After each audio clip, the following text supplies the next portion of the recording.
Assalamualaikum warahmatullahi wabarakatuh.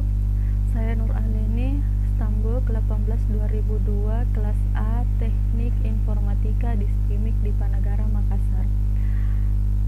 Nah, di sini saya akan mempresentasikan tugas kelima saya dari mata kuliah Teknologi Mobile, yaitu Sistem Operasi Mobile. Nah, di sini saya akan membahas beberapa pembahasan, antara lain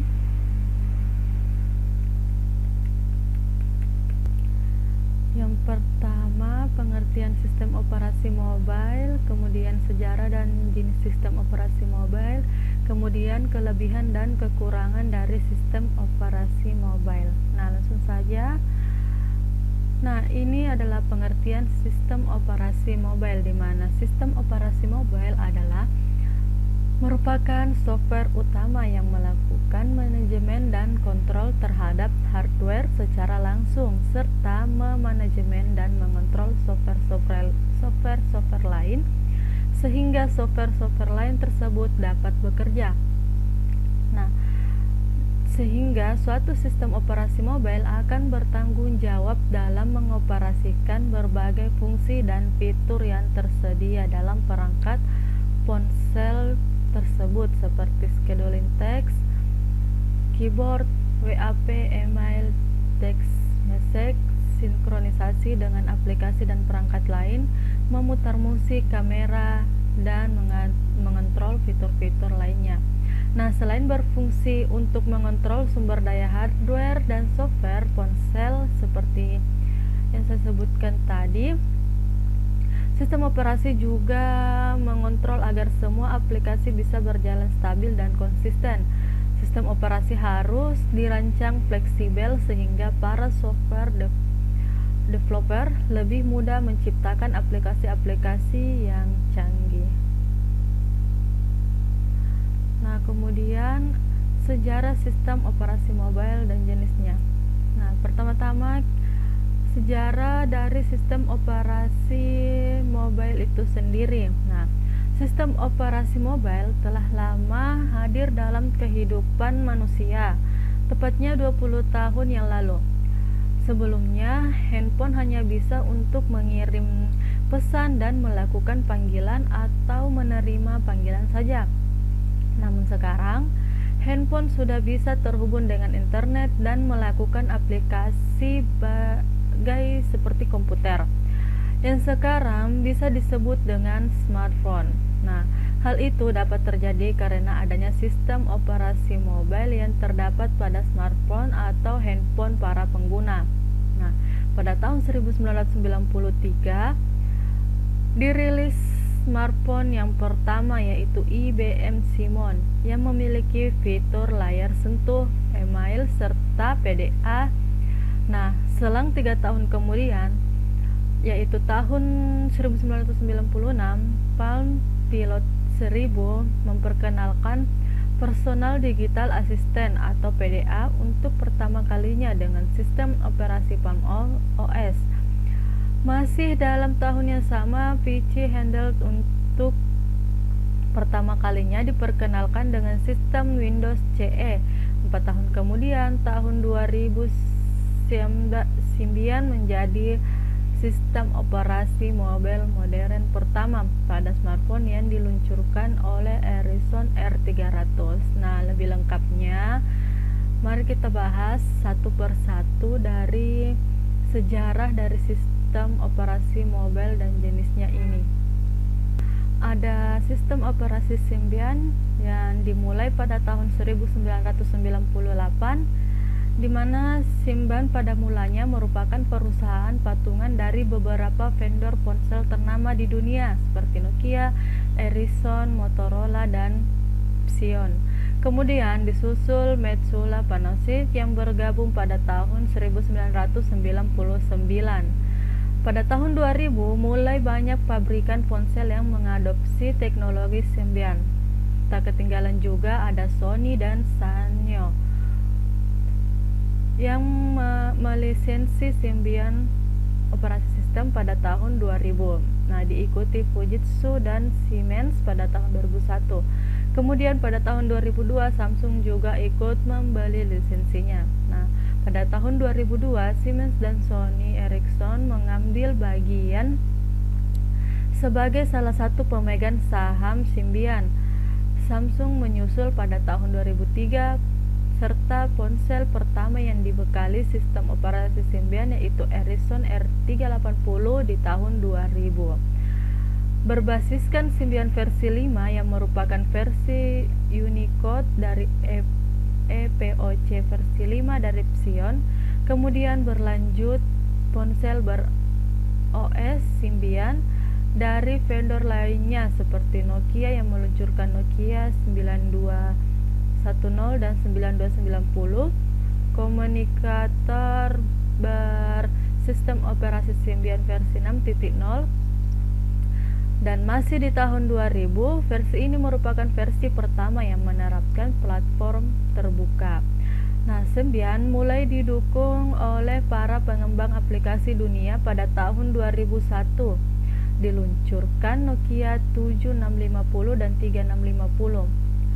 Series platform imaging phones berkamera yang mengadopsi Symbian versi 6.1 edisi pertama. Lalu disusul Sony Ericsson dengan P800 dan P900 yang menyusul pada tahun 2003. Nah, berbasis Symbian versi 7.0 edisi kedua yang diciptakan untuk generasi ketiga. Masih di tahun 2003, sudah banyak ponsel yang bersistem operasi Symbian, diantaranya Nokia 6600, 3660 atau 3620, NGG 7700, Sendo X, Siemens X, dan lain-lainnya. Sehingga menjadikan Nokia menguasai sebagian besar saham Symbian hingga kini sekaligus memimpin penjualan ponsel-ponsel di seluruh dunia. Nah, kemudian ada sistem operasi Windows Mobile. Nah, Windows Mobile adalah sistem operasi yang kompak dikombinasikan dengan sederetan aplikasi dasar untuk ponsel berdasarkan Microsoft Windows 32 API. Perangkat yang menjalankan Windows Mobile termasuk Pocket PC, smartphone, portable, media center, dan onboard komputer untuk beberapa mobile. Perangkat ini dirancang untuk menjadi agar mirip dengan Windows versi desktop dan fitur bijaksana aesthetically. Selain itu, pihak ketiga mengembangkan piranti lunak tersedia untuk Windows Mobile. Awalnya muncul sebagai Pocket PC 2000 sistem operasi. Windows Mobile telah diperbaharui beberapa kali dengan versi Windows Mobile 6.5. Nah, Windows Mobile untuk Pocket PC membawa fitur-fitur standar dalam sebagian besar dari versi, yaitu to the screen menunjukkan tanggal saat ini, pemilik informasi, janji mendatang, email dan tugas, dan lain-lain yang telah saya cantumkan di dalam slide ini. Nah, kemudian ada sistem operasi BlackBerry, yang dimana BlackBerry adalah perangkat genggam nirkabel yang memiliki kemampuan layanan pas email, telepon seluler, SMS, faksimil internet, menjelajah internet, dan berbagai kemampuan nirkabel lainnya. BlackBerry pertama kali diperkenalkan pada tahun 1997 oleh perusahaan Kanada. Kemampuannya menyampaikan informasi melalui jaringan data nirkabel dari layanan perusahaan telepon genggam mengejutkan dunia. BlackBerry pertama kali diperkenalkan di Indonesia pada pertengahan Desember 2004 oleh operator Indosat dan perusahaan StarHub. Perusahaan StarHub merupakan pengejawantahan dari RIM yang merupakan rekan utama BlackBerry. Nah, di Indonesia, StarHub menjadi bagian dari layanan dalam segala hal teknis mengenai instalasi BlackBerry melalui operator Indosat. Indosat menyediakan layanan BlackBerry Internet Service dan BlackBerry Enterprise Server. Nah, pada awalnya layanan BlackBerry hanya bisa diakses melalui smartphone BlackBerry saja. Tetapi seiring dengan berjalannya waktu, ketiga operator ini telah menyediakan fasilitas BlackBerry Connect yang memungkinkan BlackBerry Internet Solution diakses melalui smartphone jenis lain seperti Nokia, Sony Ericsson, Palm, Treo, Dopot, dan lain sebagainya. Nah, kemudian ada sistem operasi PAM. PAM sistem operasi diperkenalkan di tahun 1996 yang awalnya dikembangkan untuk perangkat ponsel PDA atau Personal Digital Assistant. Nah, PAM sistem operasi kemudian dikembangkan dengan kemudahan touchscreen-nya yang berbasis Graphical User Interface. Nah, ciri khas dari PDA yang disokong oleh PAM OS adalah interface yang menampilkan shortcut menu. Produk yang menggunakan PAM OS adalah HP touchpad, Palm Treo smartphone, dan lain sebagainya. Kemudian ada sistem operasi MeeGo.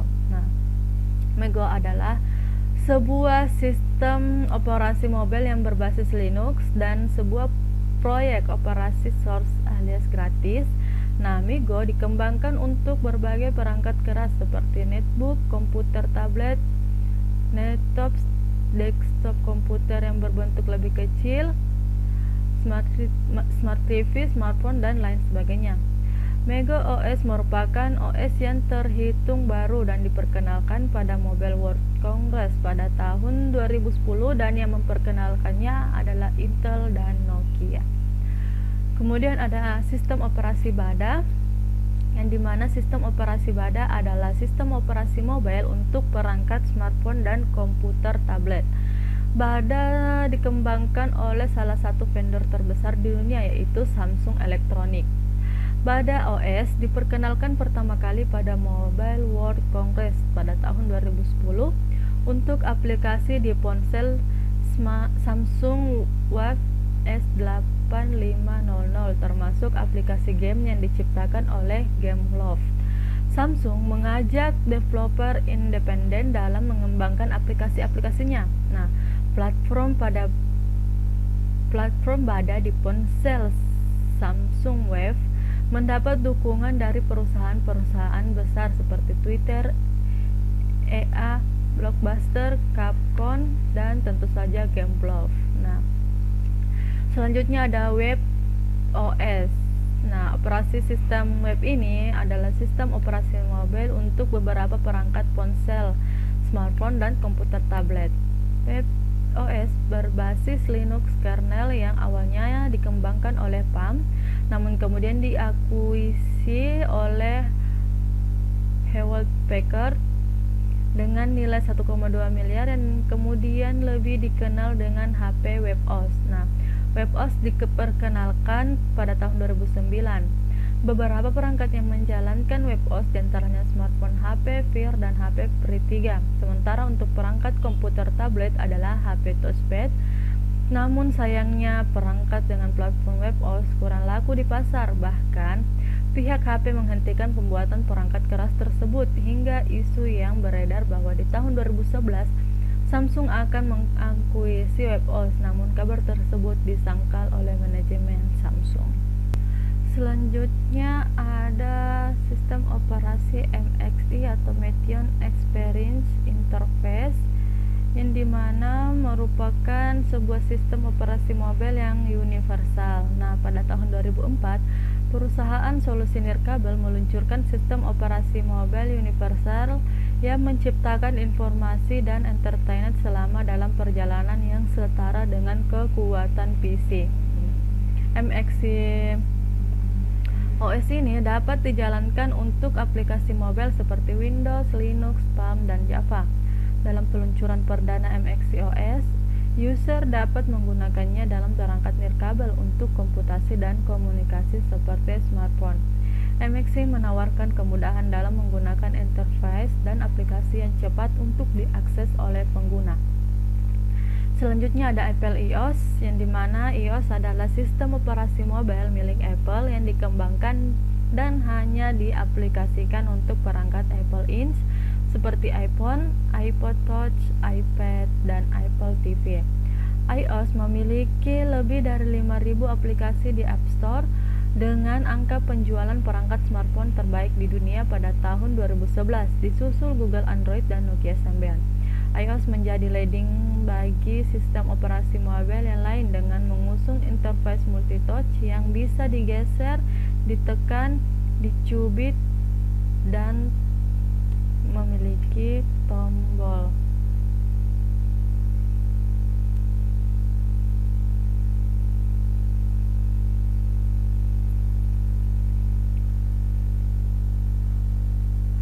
Kemudian ada Tizen sistem operasi, yang dimana sistem operasi ini dikembangkan oleh perusahaan Samsung. Dengan adanya Tizen, mereka berharap bisa melepaskan diri dari ketergantungan terhadap sistem operasi Android. Sama seperti sistem operasi Android, Tizen juga bersifat open source dengan inti program dari Linux. Tizen versi 1.0 diluncurkan pada tahun 2012 dengan kode nama Larkspur. Adapun smartphone yang sudah menggunakan sistem operasi Tizen yaitu Samsung Z1, Samsung Z2, dan Samsung Z4.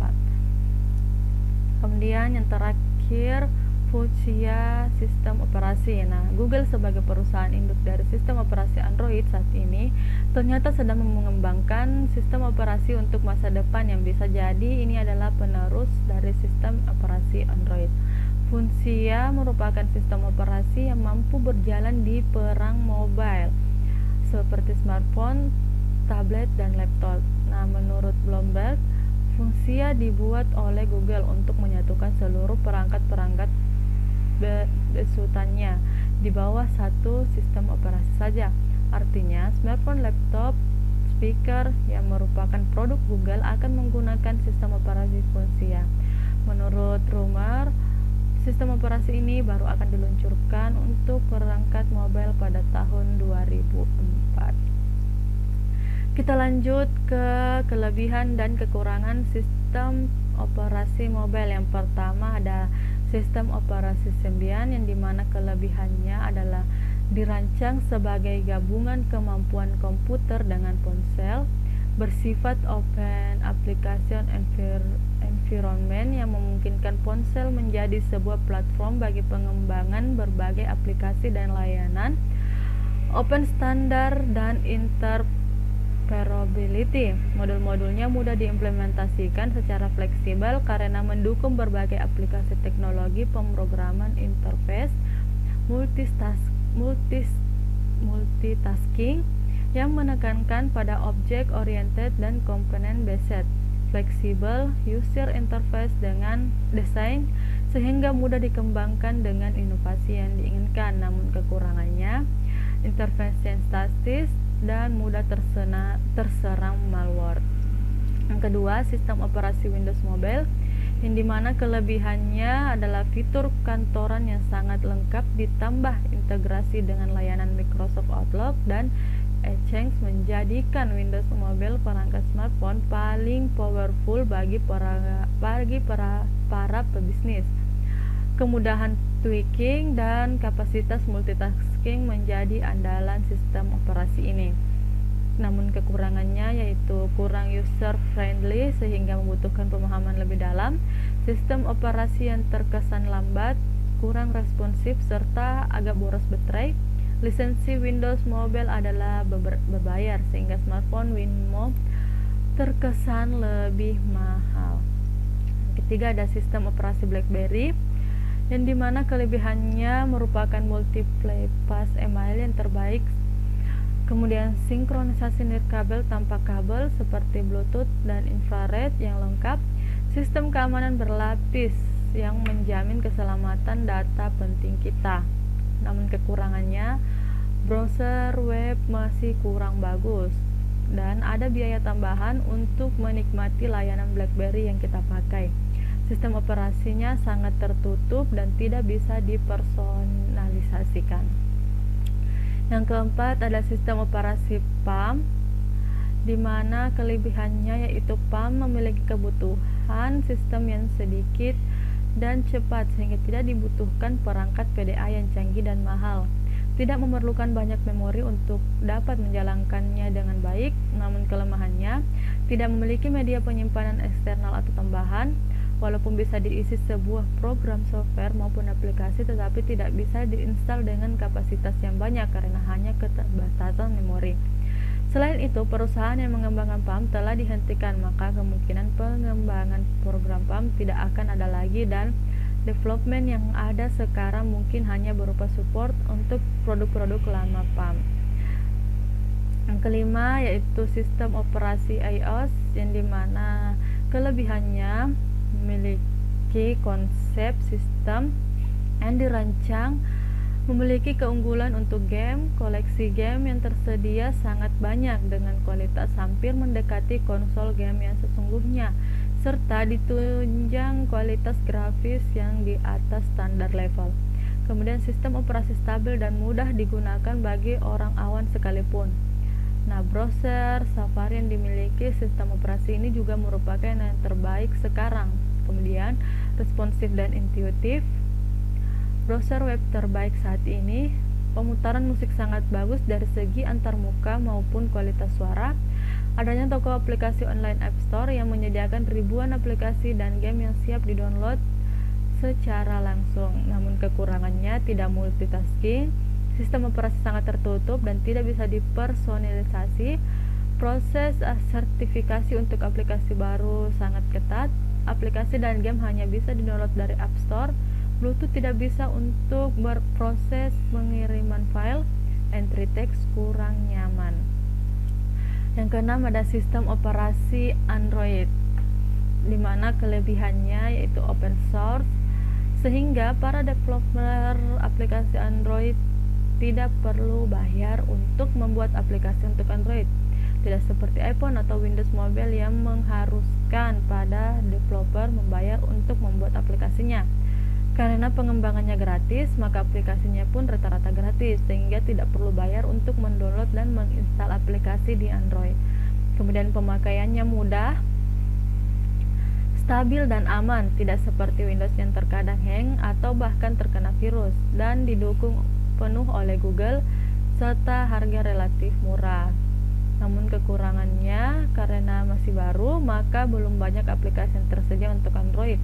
Tidak seperti iPhone atau sistem operasi Windows yang